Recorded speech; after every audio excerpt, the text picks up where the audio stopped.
going on, everybody? This is Ion Health. I just wanted to give you guys a reminder. Make sure you hit that thumbs up, leave a comment below, and spread this out to a lot of people. I want these channels and these people to have their story heard.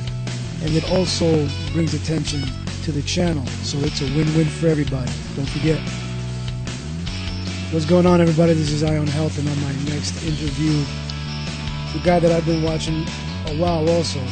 I try to get people that I personally watch at the head of the line to interview because I enjoy their content. Can you tell everybody your name and your channel name? Alright, yeah, my name is David, and my channel name is Veganomix on YouTube. That is an awesome name, by the way. I enjoy Veganomix. I don't know why nobody else used it. Neither do I. When I was thinking of names, for some reason, I was like vegan, and I just kept thinking of things, and people were taking really good ones.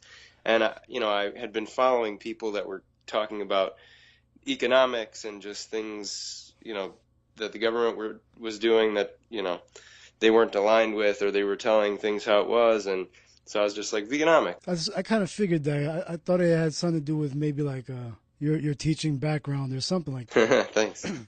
So talk to me real quick. Well, not real quick. Let everybody know what was your diet before thinking about veganism?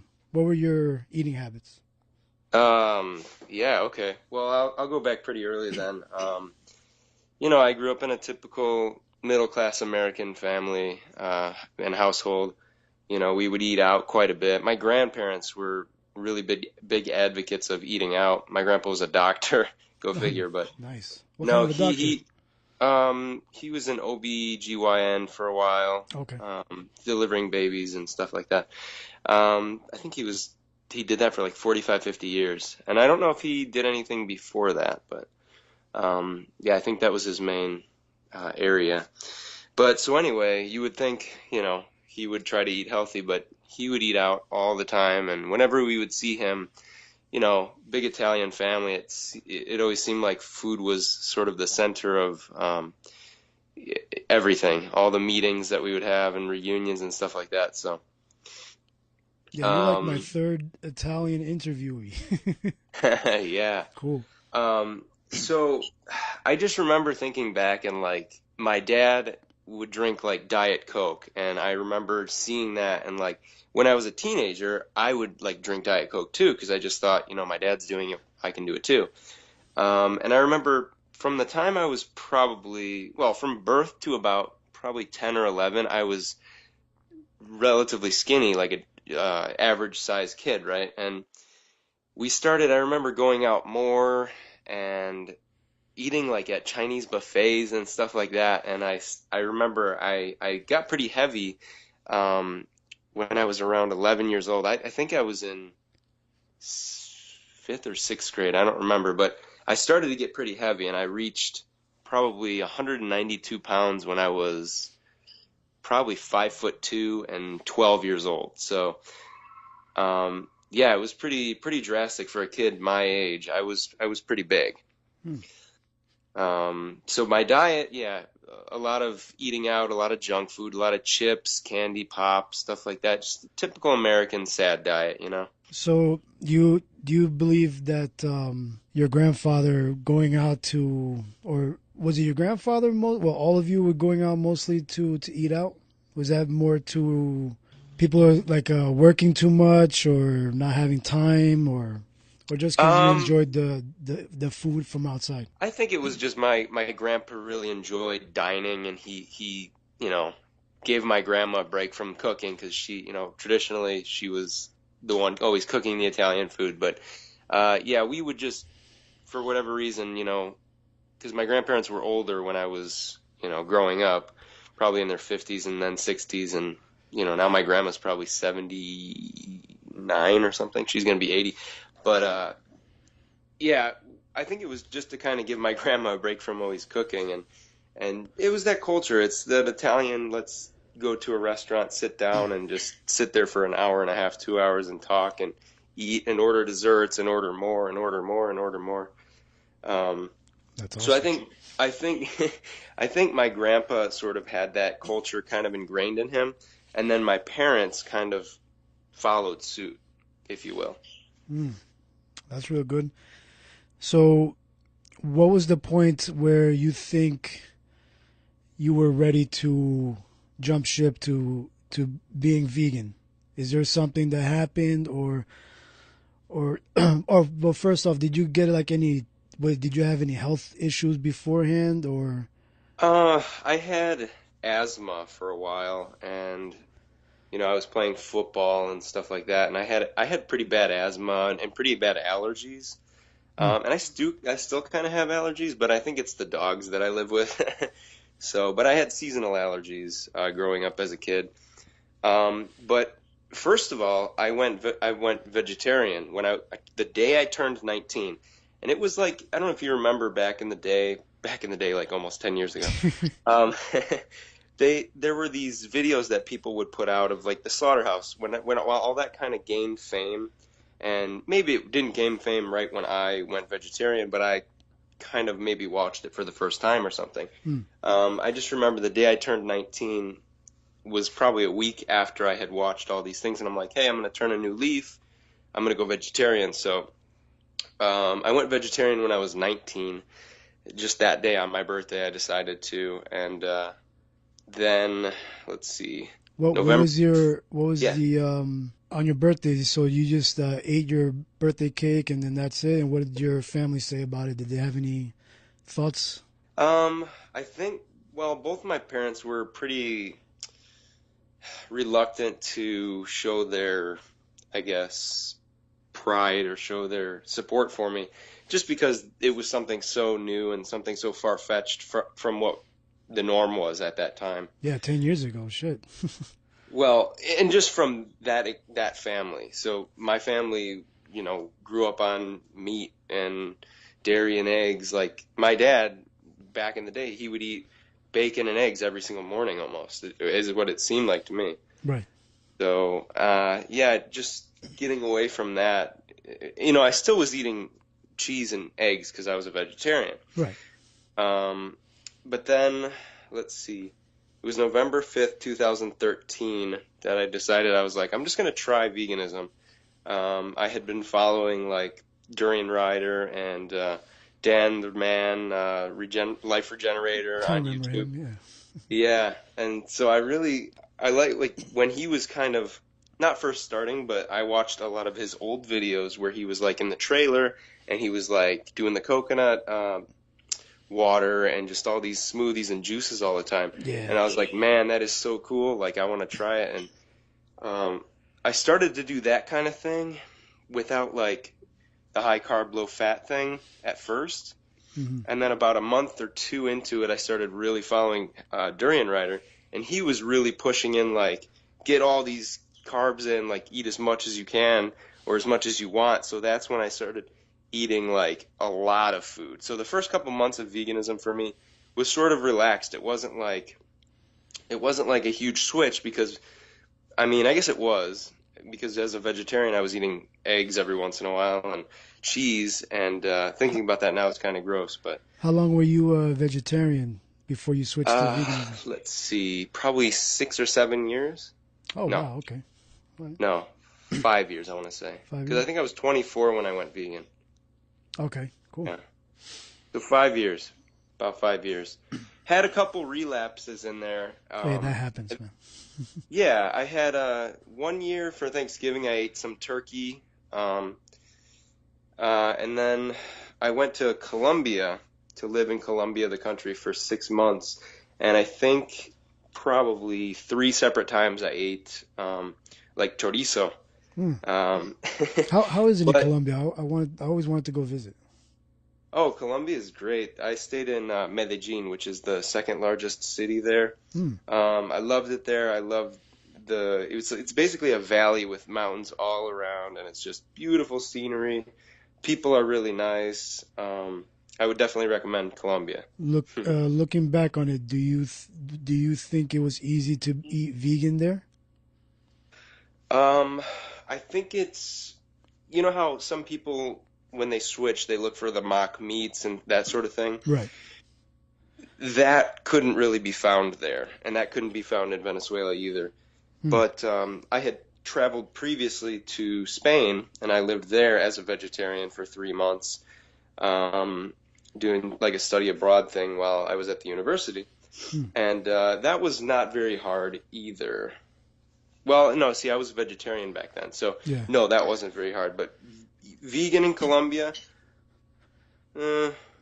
Unless you're just eating completely plant-based, right? I guess, or not even. yeah, and there was a time when I remember the first time I went to Venezuela, I was very, very like strict, and I think it was it was at a time where I was like not eating a lot, and I lost a lot of weight that first time I went to Venezuela because I wasn't eating eggs, I wasn't eating anything like that. I was pretty much like on a vegetable diet, which, you know, you can't really sustain for very long because you're not going to be getting the calories. Yeah.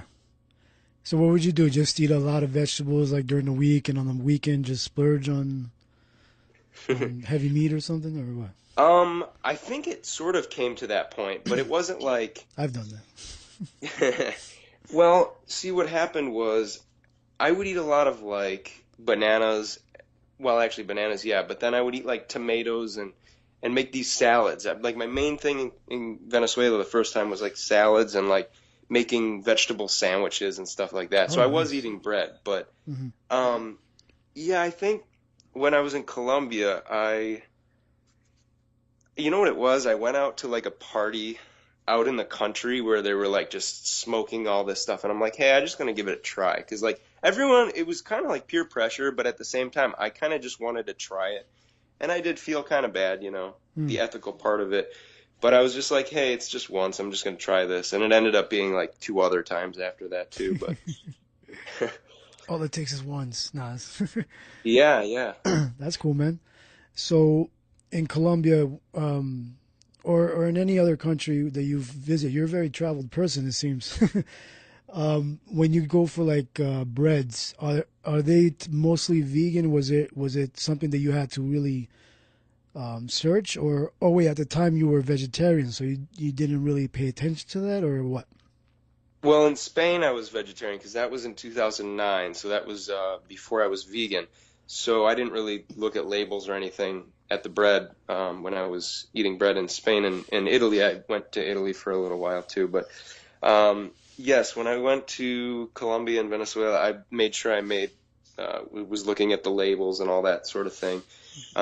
They have yeah, it's called pan integral. It's like Yeah. it's just wheat bread. Hmm. And so I would look on the labels of that, and it's not like 100% whole wheat there. They have just like it's just wheat bread. It's just like your sort of bland, generic wheat bread. Yeah, I've gone But a to lot of times it didn't have milk in it, or it didn't have eggs or anything. I've gone to a couple of Colombian bakeries and asked for that, and it did. I mean, it's good to have. It did taste a little bland, but you never know. Right. You never know. It's good to ask. So, what was the day I mistracked? What was the day that you went completely vegan? You were already abroad, or you were already back in the States? I was back in the States between probably my first and second time going to Venezuela. I've been there, I think, 3 or 4 times. 3 times, once to Panama. Um, yes, it was November 5th, 2013. So, gonna be 3 years in November. Nice. So, did you just say, "Screw it, I'm gonna be completely vegan," or you? Well, my question is, was it the health part that brought you to veganism, or was it the ethical part that brought you to veganism? That's a good question. I think it was mainly the health. But Same for me too. yeah, I think it was mainly the health. Although the weird thing is, I feel like I feel like I didn't eat as much when I was a vegetarian. Mm. And I don't know why, but right now I feel like heavier than I was even when I was a vegetarian. Hmm. But you know, weight doesn't really. I mean, weight and health don't go exactly hand in hand, but they, you know. What was I gonna say? There is some correlation, but Right. not the way that we think. There's a Sure. lot of people that are very slim that are not healthy. You know, Exactly. could be for And other there's heavier reasons. people too that are healthier than those same slim people. Mm-hmm. Mm-hmm. So it was for health reasons they brought you to veganism at first. I think mainly, and I think really what put me over the edge, it was one single video that either Dan the Man made or Harley made. So I don't remember exactly what video it was, but I'm just like, man, he can do it. He's like a really good cyclist. Like he's a cool guy because at the time he seemed really, really cool, and I was like, man, I want to be like him. So Hmm. I was like, I can do that if he can do it. So So you did the whole high carb, low fat when you first transitioned to completely vegan. well, The whole I think stuff there in your was a face. month that there was that month or two where I was following Dan a lot more and not eating as much, not like stuffing my face in or doing that. But then I would say for a year after that first initial month, man, I was eating like pounds of rice every single night. Yeah, me And I too. probably gained 10 pounds in a year. Yeah. Um, in the beginning, I went really heavy with the dates, really heavy with the rice. Like I just remember the first time I tried dates, I just fell in love, and I kept going back to go get the dates, and they were just so good. And Yeah, I yeah, enjoyed the dates too, man. When I first tried, there was two of them. The Medjool dates were awesome. I'm not really a fan of it when I put it in a smoothie for some reason. I don't know if no, maybe if it's the texture or maybe I put too much water. I don't know, but when I eat yeah, it in whole form, it is like, oh I gotta yeah, get me some more dates, man. yeah. And I think what it is I never had a Vitamix blender. I never had like a really good blender, so I never really had the option to um, make smoothies out of my dates. So, but when I did, I just remember, man, this is really just like frothy, and I didn't like because I think I probably added too much water as well. Yeah, But then again, I had this older blender that didn't really blend the dates very well, so I was like, you know what, I'm just gonna eat them, and I enjoy eating them better, I think, anyway. yeah. It seems more convenient. Like you Right. being in the school profession, you're able to pack like a bag or two full with dates and have, I believe, a good amount of energy for your day. Like you don't have to Right. pack these big bag lunches, like some people do. When you were doing more Dan the Man eating, was that more smoothies and not eating as much, or what would that meal plan look like? Yeah, it was. I think it was more Whole Foods actually, and more juices, because he used to be pretty like into like the green juices and like the what was it that he used to have, the something blast, the green. I don't even Yeah, I remember know. I forgot the name of it the too. ginger lemonade, Ginger lemon blast or lemon something ginger like that. blast. Yeah, something Yeah. like that. That I used to have that every morning for my breakfast, and I actually missed those days. Mm. I gave my juicer away to a good friend probably a year ago, just because it had been sitting for like 6 months. But at the beginning, yeah, I was doing that every single day, and it was more whole foods, but it wasn't really focused on smashing in the carbs. You know what I mean? It was just kind of like I'll eat when I'm hungry, which is I'm trying to get back to that now. Mm-hmm. So Yeah, same here. So, all right. So you finished that. You did the smashing in the carbs. How what's that meal plan look like to you? What were your staples when you went to the Durian Rider route? oh yeah. So bananas, dates, rice. I used to blend tomatoes with water and lemon juice and like some herbs, and I would put that over my white rice. Like every night I would have white rice Oh, and nice. a lot of potatoes, which I'm still into potatoes, but it's really hot here in Florida right now, so I don't really use the oven too much. But yeah, so potatoes, bananas, dates, rice. Um, More recently, my wife likes pasta a lot, so we'll cook a lot of pasta. But back in the day, I wasn't eating a lot of pasta. Nice. Those were the staples. Talk to me about your job a little bit. What was that like? Because you are a teacher, correct? Or Right, you were a teacher because you moved. You were living in a different state, right? right. I was in Illinois. I I taught fourth and fifth grade bilingual education for 2.5 years. And I guess I can talk about that first. That was okay. I went to college to get my Spanish teaching degree. So I did, and then I came back to my hometown because I was down at Western Illinois University, and I actually got offered a job there to teach high school Spanish, but I didn't really want to. It was like I just was graduating. I didn't want to kind of live 4.5 hours away from my family, Right. so I moved back home and started substitute teaching, and within 2 months, I got an offer from an elementary school to do bilingual education. Now I was like, okay, I can do this. I didn't really want to teach younger kids, but I wanted to teach nonetheless. And all the high school Spanish jobs, it seemed like the teachers were holding on to those like with a clenched fist. They're like, they don't give those up. Those are kind of like lifers, you know. The Spanish teaching or just teaching Like older I in think, general?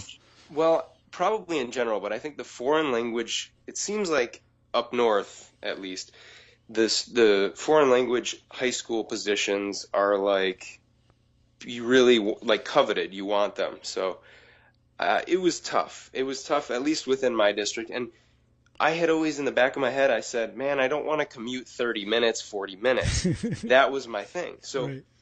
I hate being in the car. I hate driving more than like 10 minutes. So I guess I lowered my standards a little bit, which was fine. It was a great experience, those 2.5 years. The one thing I will say was it really was disappointing, like going into the cafeteria, passing the students eating like meat every single day. And even this year I had to do that at the school I was at just last school year. So, and here in Florida. So when you were when you were I had a question. Oh, did you only taught young kids, or you actually taught high school kids as well? I haven't like as a profession. I did my student teaching in a high school Hmm. and like block teaching in a high school and another student teaching experience in like a middle school. But like no, as a job, I have not taught high school yet. Because I found it interesting that you say that you weren't, well, I guess not happy is not the right word, but you weren't interested in teaching younger kids. So did you find yourself a lot easier teaching older kids, or did you feel that that would be the case? Yeah, I think so because when I was doing the student teaching, I just felt like I could relate more to the older kids, and I like to have those sort of higher level conversations, you know. Gotcha. Whereas, this past year I was teaching first grade, and the whole time I just got to worry about Johnny not touching Jimmy, you know what I mean? Very simple life problems. Yeah. Gotcha. One thing that I noticed on one of your a few of your videos in the past is when they were doing, I guess, like nutrition presentations to the kids, Yeah. and I would hear what the presenter was saying, and I was like cringing at some of the things that were coming out of their mouths. Could you talk to me about what were you feeling at the time in terms of when they were talking about eating more milk, I mean, drinking more milk and eating cheese? Did you try to, like, on the back side, tell the students maybe this is not the right thing, or how did you get past that?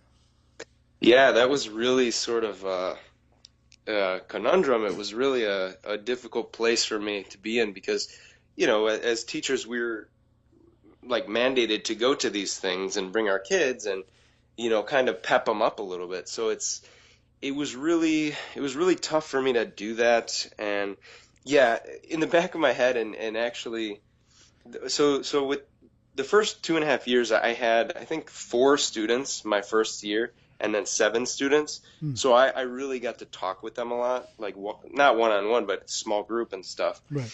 And they would always ask about me and they would ask certain things. And I didn't have to cover tattoos or anything. So they asked, like, what does this mean? And I said, oh, that means vegan in Thai. And they're Oh, like, oh, what's a nice. vegan and stuff like that. So I sort of did, sort of when we, had nothing else to do towards the end of the day or whenever we had extra time, I would kind of talk to them a little bit about it. And, well, and even more here in Florida, just kind of, there was a girl, and I don't know, I'm not going to name names or No, anything, but don't. there was a girl who was allergic to milk, Hmm. and she would drink milk every day, and she would be throwing up, like after lunch every day, and she was throwing up every single day. So I called her dad and I said, "Hey, um, your daughter is throwing up. Like, have you gone to the doctor? Have you?"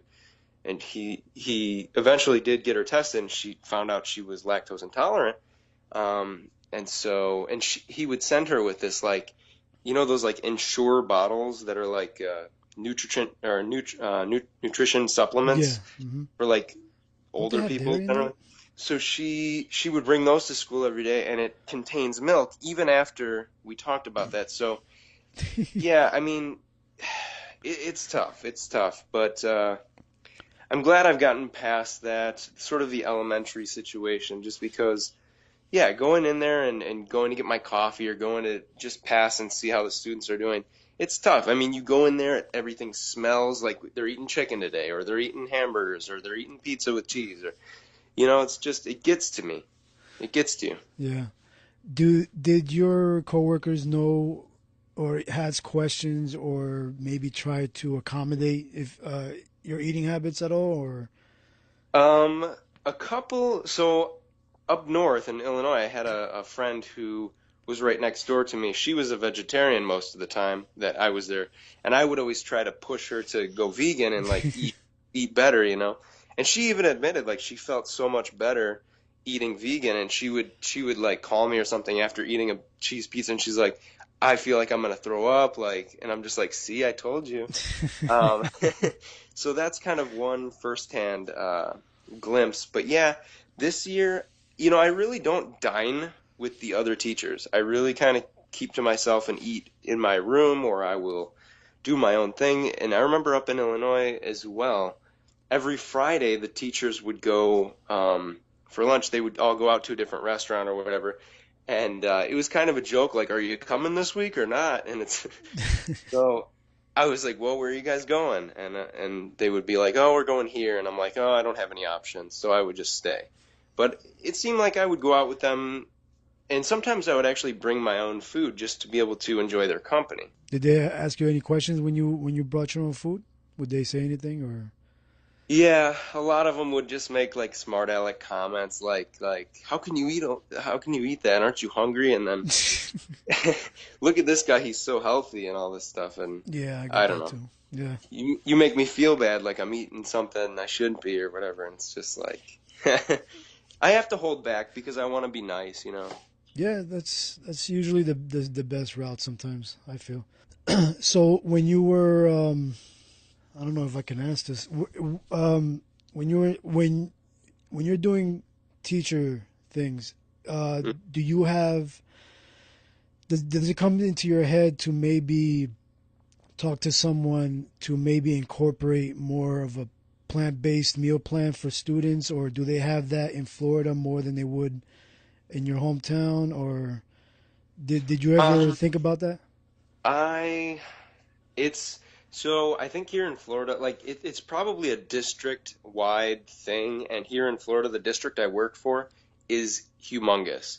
So that's a good point. I should try to bring something up. I did hear that the school that I'm going to this year is, gosh, what's the word? It's like green, or not green, but it's not vegan or anything, but it's more they have a garden, they have all this different stuff. Like They more have environmentally conscious, I guess. yeah, I think they have chickens and stuff, which isn't Mm, vegan obviously, but right. they have more like kind of like to show how you can do things yourself, or like have a homestead or something like that. Oh, that's pretty awesome, though.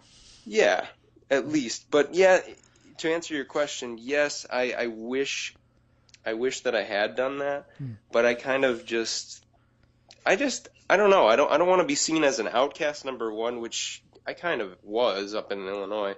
Hmm. And then number two, it's just I feel like every time you bring something up like that, you're stirring the pot. Yeah. Although I will say here, our district has aligned with plant-based doctors. So actually, Dr. Greger came out and did a seminar to like all of our teachers and stuff. It was Oh, really that's cool. awesome. Nice. Yeah. Yeah, I think. Did you put that on your video? I think you went to go see him or something like that. No. Yes, yeah. Yeah. I went with a couple friends and we saw him speaking, and it was actually at the district the school district building. So That's awesome. pretty interesting. And that's the thing is there's some teachers that are I think we're like we're just like incognito. Like some of us are out there. Like I think this district is so big that there are a few vegans out there. There's a lot of vegetarians. I had this one teacher that would come up to me all the time and she'd be like, "You're a vegan? Can I ask you a lot of questions?" And I'm like, "Sure, anytime." So she would always tell me about what she ate for lunch and you know, and I was proud of her and things like that. It was just funny. That's real good, man. Yeah, that's why I asked because I was noticing. Actually, this was a while ago. There was like a school in New York that they I guess they completely changed their meal plan in the school. That it's all pretty much vegan or plant based. I don't know how they classified it, but that's Oh, why that's I great. wanted to ask because I would figure maybe in Florida they were more open to that kind of movement in the school system. So I figured you maybe could get in the on the inside track of that. Right, yeah. Well, I will mention something. They do have a lot more fresh fruit than the schools in Illinois, I think, but the problem is it's not ripe. Half the time, the bananas are green when they're serving them to the kids, or the oranges just are hard as rock, and it's like, or the pears, for example. They would, it's funny, but the kids, and this is something I noticed actually, because before I was a teacher down here, I got my foot in the door. I was a teacher's aide, and one of the things that you had to do was work in the cafeteria or work in some place, and it was my duty to like collect trash and stuff. So I would notice that the kids, more than half of the kids, would throw their milks in the garbage unopened. So to me, that was like awesome. That's like, but the thing is, the school district wastes so much money because that I don't know, there's no incentive to tell them not to take it. So they just think, okay, I need something to eat and something to drink, but they're not drinking the milk. I would say more than half of them, which it really, in my mind, was like, holy cow, that's awesome. Yeah, that is good. But then again, they're throwing away the unripe fruit because it's not ripe. They can't eat it. Yeah, So who wants to eat a lot of times what I would do is with the pears, and a bunch of us would just get it like a trash bag and put all the ones that they were going to throw away, and we would keep them and let them ripen over a few days. And finally, someone told us, "Oh, you can't do that. Like everything's accounted for. You have to throw. If they're going to throw it away, you have to throw it away." And I'm thinking, that? man, what a waste. Oh man, that sucks. I know. That's something I probably would have done. I probably would have like given it to Saved him the them. next day, all nice and ripe. Either that or Yeah. just take it home. Well, and actually, one time, this is bringing back a lot of memories because I haven't thought about this for a while. But Mm. one time, I collected a lot of bananas that were actually too ripe. It was weird. Sometimes they were not ripe enough. Sometimes they were too ripe. In the And lunchrooms? I talked to the cook or Okay. the chef, and I asked, "Can you guys like make a banana bread with this?" And so they made a banana bread with it. Oh, nice. So yeah, That's pretty awesome. You should do that here or there yeah, in your school now. Nice. yeah. I should. That would be cool, man. So, so you say you're gonna start your first day back? Yeah, tomorrow we go back to like the district office for seminars and stuff, and then next Monday is going to be the first. I think next Monday is the first, or no, I think it's next Wednesday or Thursday is the first day of actual school for the students. That's cool. So that's your first time teaching there? Yeah, that's going to be my first time teaching there. I'm excited. That's awesome, man. What was the how was the transition from your old state to Florida? Hmm. Well, there's a lot of things about Illinois that are sort of similar, but I guess the main things were the seasons. You don't really have seasons here. I mean, you do. It's hot, and then in the winter it's kind of just mild heat, and then in the nighttime it can get cold.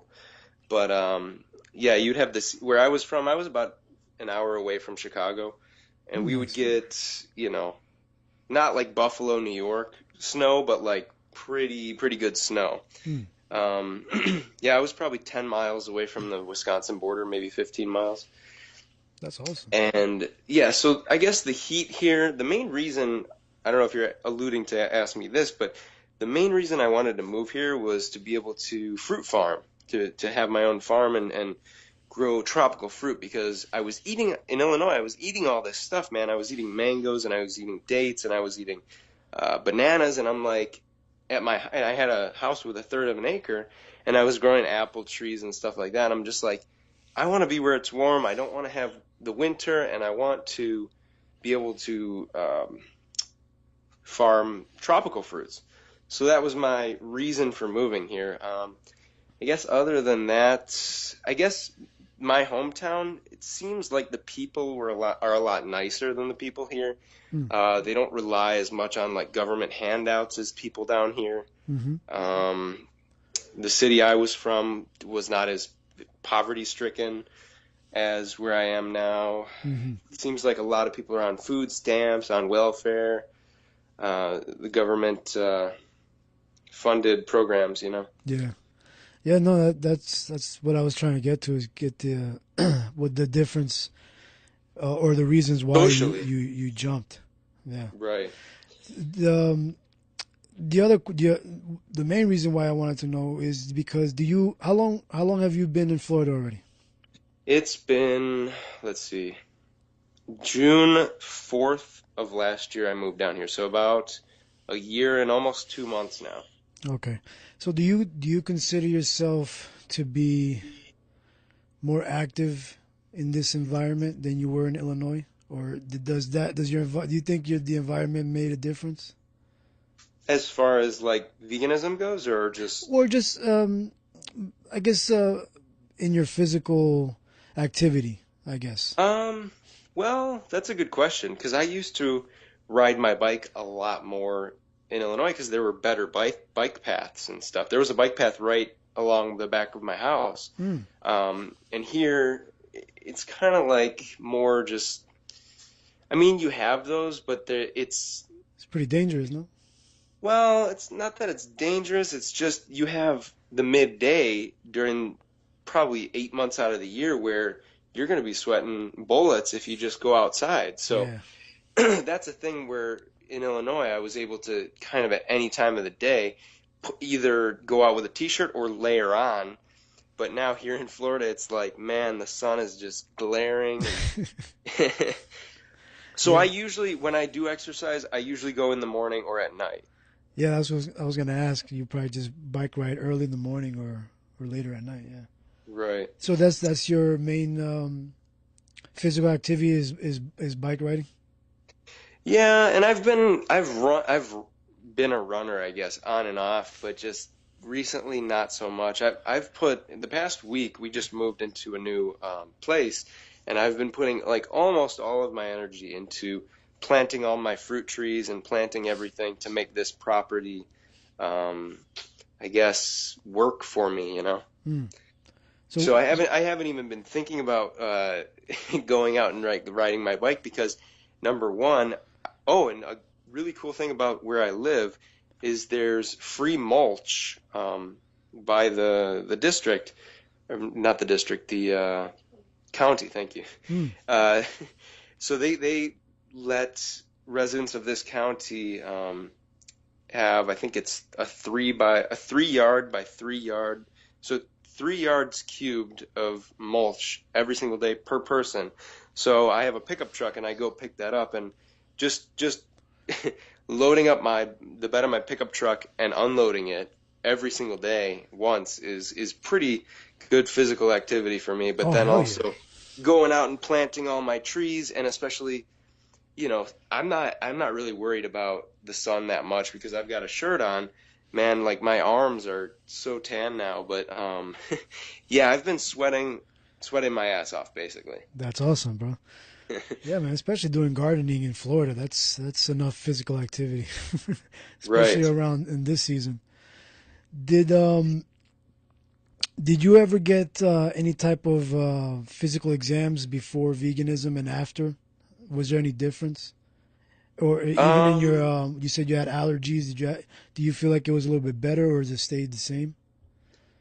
I think it has gotten a lot better. One thing I will say is I remember when I used to eat cheese and my mucus glands, man, don't even ask me about those. But now I feel like I'm not, I used to, here's the thing, I used to get sick, right? And when I used to get sick, I used to get sick for like a week and a half, and it would be like I'm spitting up this phlegm and this gross crap. When I get sick now, it's usually for like 3 or 4 days tops, and I'm not just because I'm not drinking milk, I'm not eating cheese.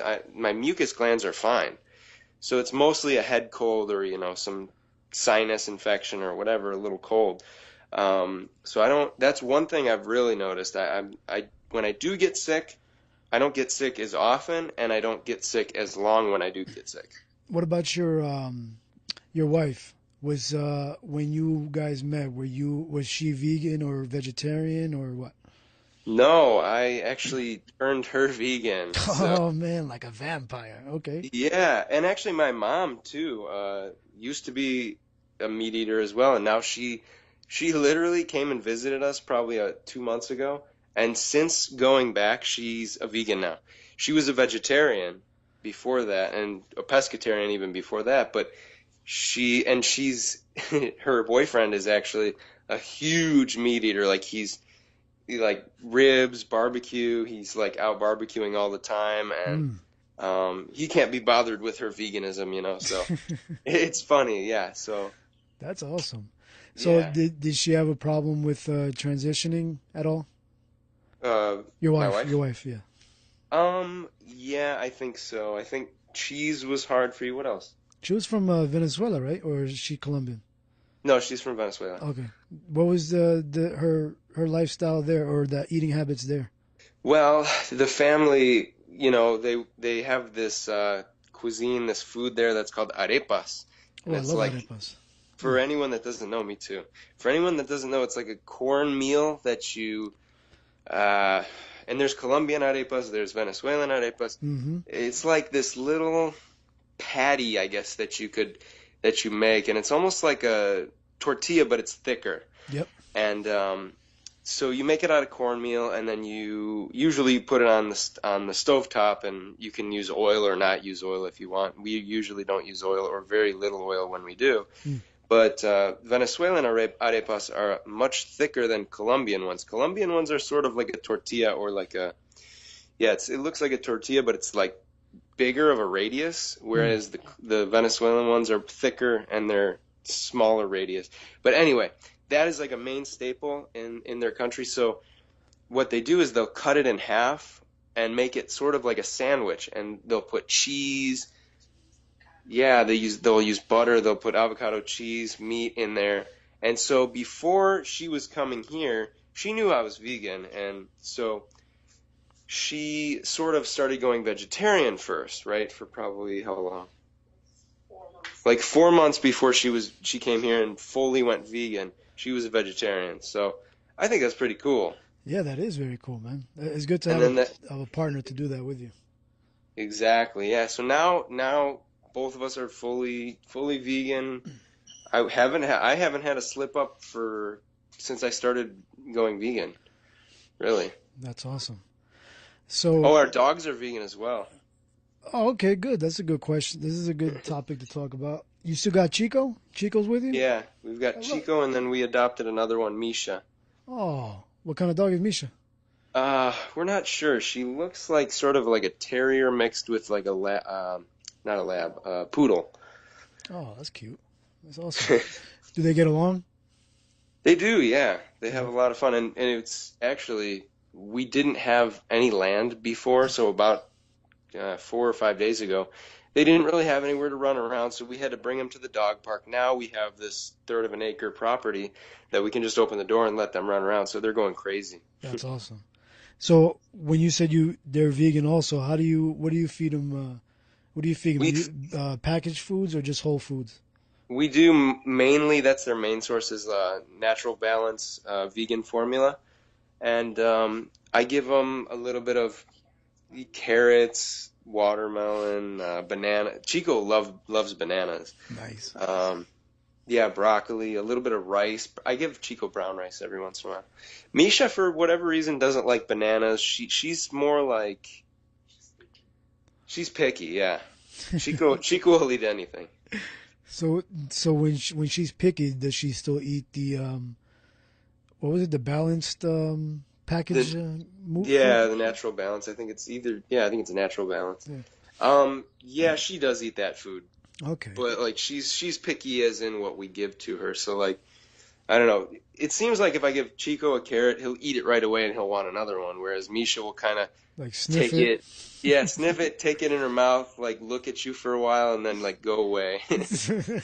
So how long have you been feeding them vegan?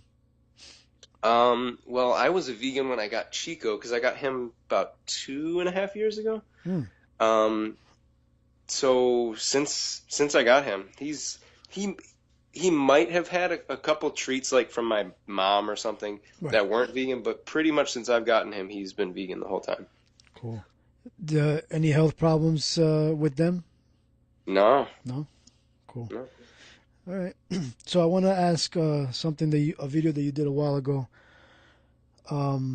Because I watched this other YouTuber. Well, he's a famous YouTuber. Yeah. I think he's involved with. He does a lot of philosophy shows. Mm-hmm. You did it with. His name is Stefan Molyneux. Molyneux. Yeah. And I saw you do. I guess you try to bring up the point of veganism towards his. I guess his philosophy. I wasn't too. I don't. That I remember that video, but I don't remember the details. Sure. But do you want to talk about that? Things that you said that, or maybe things that he said that maybe it feels like he didn't hear your argument. Well, I think basically what happened was he was trying to come at it from a really scientific approach, a really like universally speaking, give me this argument because he's a philosopher. So he really wanted this argument, and he's a climate change denier, which I don't know.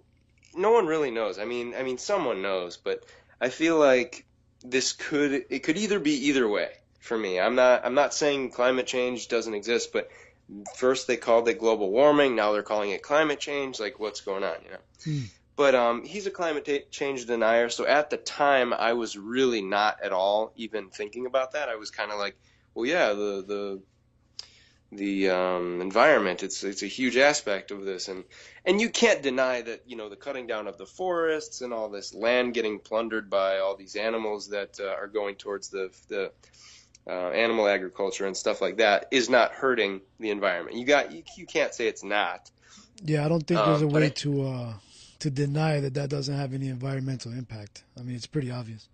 well, all the animals need to poop, pee, and they're standing in their pee, and it's pretty gross. Yeah. I mean, they have these ponds and like lake-sized, I guess, lakes of blood that I've seen footage of drones going over like meat packing plants and stuff, and it's just like red lakes. Mm. So I mean that seeps into the groundwater. I'm sure it's affecting the residents of the towns. It's definitely has negative consequences. Yeah, I think he was talking about. I wish I researched it more, but I think he was nonviolence something, nonviolence Right. philosophy. Yeah, I remember. I wanted to include animals in the non-aggression principle. Non-aggression, that one. Yeah. Yeah, so he says that animals cannot be included into the non-aggression principle because they can't respond or they have no real voice, which, to me, it just doesn't make sense. But It doesn't if make they're sense because what if does that mean the same thing for a person that speaks a different language and you can't understand them? Exactly, right. No, we can, Mm-mm. but he says since we're all human beings, basically he is an advocate of speciesism, right? Oh, okay, gotcha. If you think about it, Yeah, because he's basically saying, well, humans, we can all sort of relate to each other, but when you look at and I think, I don't know, he does a lot of scientific stuff, which is, it's surprising that he didn't really think about this. But I don't know if he agrees with like the whole historical thing. Like goats are the oldest domesticated animal species. But I think he's a vegetarian, or is he a vegan? I think he's a vegetarian. I hope he's one of those Yeah, things. I'm pretty sure he's a vegetarian, but it seems like he talks quite a bit sometimes about his about nutrition, or it seems like he whenever someone asks about his cancer, I don't know if you know the history of his cancer, but he had cancer and he came from Canada to the US to get treated and all that stuff, and it seems like he thinks that sugar is the problem, and that, like, you know what I mean, he kind of blames like sugar as opposed to animal products and all this stuff Yeah, that, leach calcium and all this other stuff from your bones and things like that. someone should link China studying forks over knives to his channel. Yeah, he really, I mean, for all the research that he does, it's surprising that he doesn't do more on nutrition. Especially if he has or had cancer. I would figure that would be the thing that you would focus on the most and get as much information about. Because Right. that's pretty much how I came across veganism is researching breast cancer because my mother was diagnosed with breast cancer a few years ago.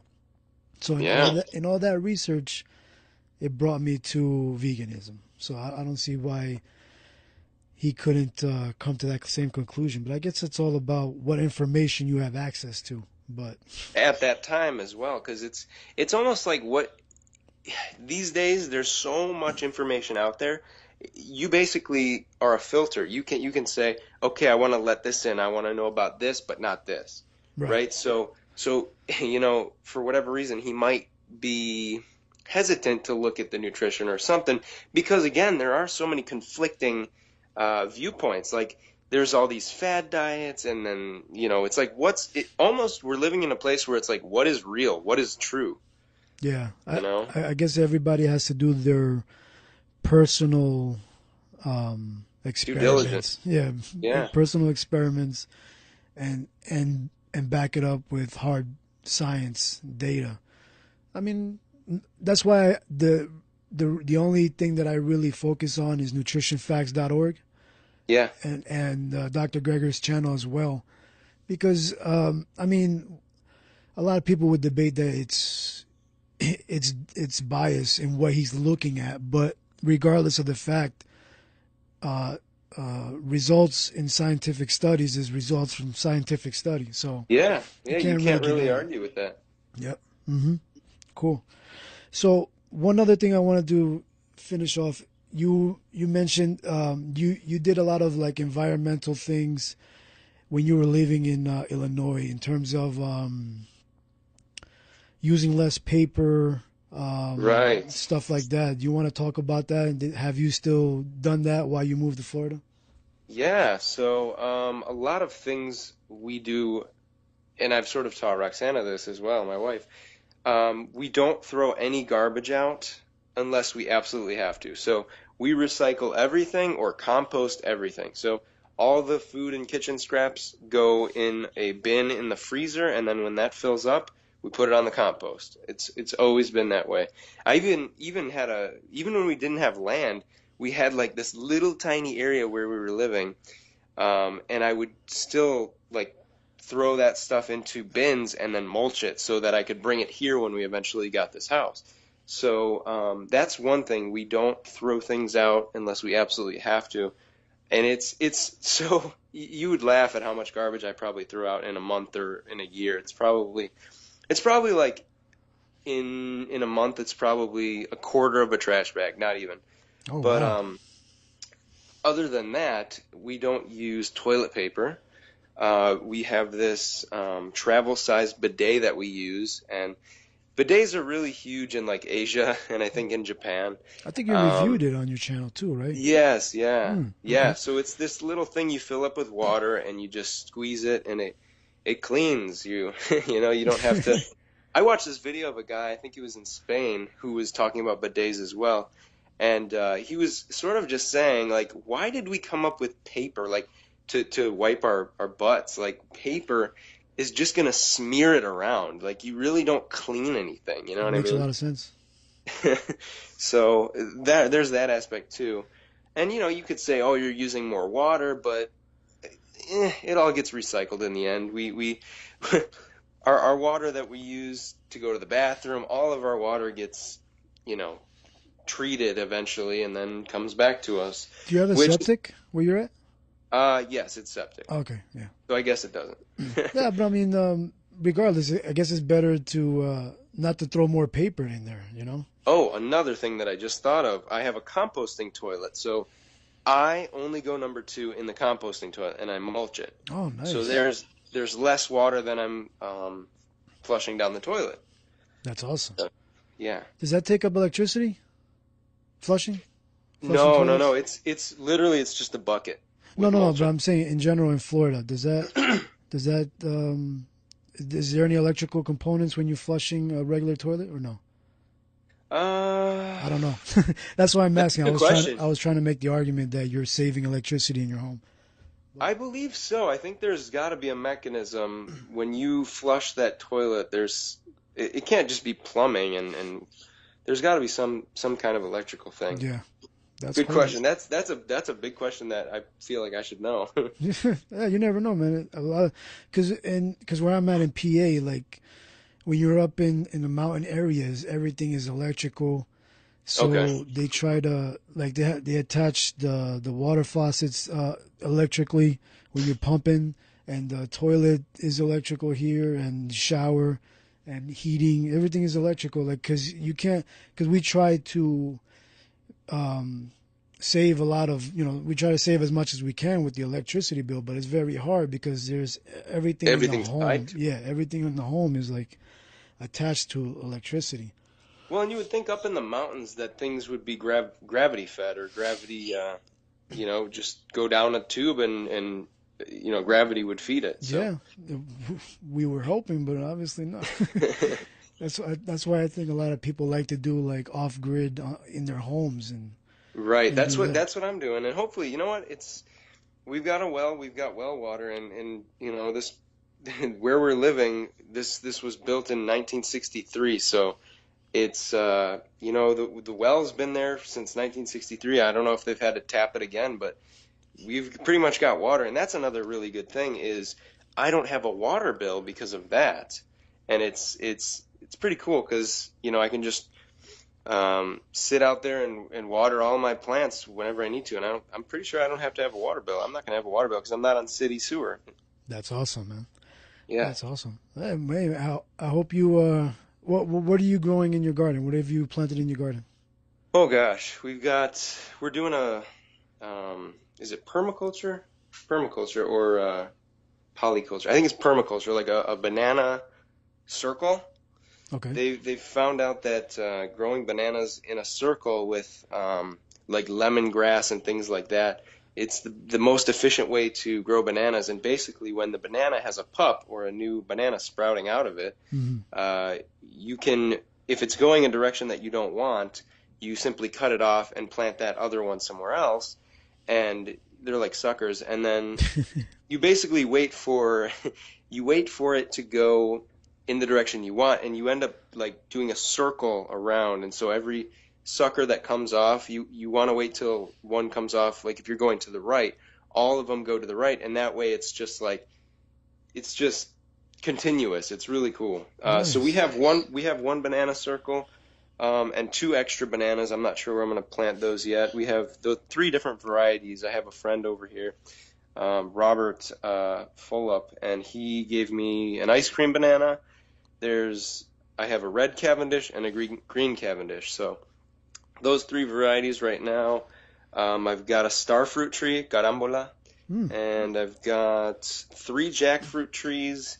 I've got 3 moringa trees. Actually, they're all saplings right now. I've got 2 pineapples, a loquat, Okinawa spinach, Oh, nice. uh, What else, man? It's almost endless. It's That's so awesome, much. bro. You got a whole grocery store in there. Yeah, well, and the good thing is that free mulch, because the soil is so sandy here in Florida, Mm, so that free mulch that I have access to is going to allow me to build the soil up really, really well so that those plants can get the nutrients, because they're not going to get it from the sand, not really. right. So that mulch is going to, whenever it rains, it's just going to keep breaking down and eventually over time create a really good nutrition source for all those plants. Mm. That's really good, brother. That you're getting all that done, and you're able to go in your backyard and just pick your produce without wasting money going to supermarkets. Exactly. I think it's going to be a while till, and I don't know if we'll ever be fully self-sufficient, Mm, but it seems like every week or every month we're getting closer and closer. We're trying.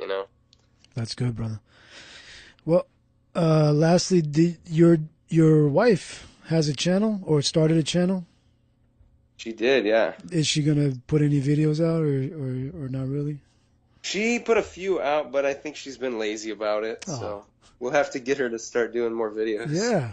Maybe we And can interview her from her perspective next. We'll see. yeah, she speaks French and Spanish as well, so That's awesome. I think she was trying to do one. She has a channel, I think, in French as well, and Oh then yeah, there's another one. I didn't know Um, that. That's cool. yeah, I think the one is about like beauty, and she did a couple videos on like vegan makeup and stuff. But I think that's in French. I got to talk to her about it, but she hasn't made a video for a while. I think she's been lazy about it. That's cool. Does she have a? Do you know the name offhand to plug it up? One of them is Happy Carbs, and is that the only one? That's the only one, I guess. Oh, Do you do only French on that one? Yeah, only French. okay, cool. So make sure you check out Happy Carbs and my boy Veganomix up in Florida doing good things in his property. Real quick, so you're Italian? Yeah, like on my mom's side, all like my mom's descendants are all from Italy. My dad's are from England, Germany, and I think maybe France a little bit. Okay, because when you speak Spanish, brother, you sound like a native Spanish person, man. There's a good accent you got. Yeah, thank you. I attribute that to going and living in Colombia and Venezuela and really trying to get my accent down. Yeah, man. So thank you. Speak better Spanish than me. That's You'll cool. get there. Yeah, yeah. All right, everybody. So make sure you check out Veganomix channel, his wife's channel, Happy Carbs, and he'll be putting out good content. Brother, I hope you flourish in your new job in Florida and in your garden. And love to Chico and the other dog. I forgot her name. Misha. Misha. Love to her too. And thanks for doing this, man. I appreciate it. Oh, thanks for setting this up, man. It's awesome. And check out well, you're already there. Oh, do it, man. Ion Health. All day. We'll keep making videos, man, and we'll keep watching, and hopefully, your good content will reach millions of people one day. That's what we're hoping for. Yeah, man. That's what I'm hoping. Thank you so much, man. I appreciate it.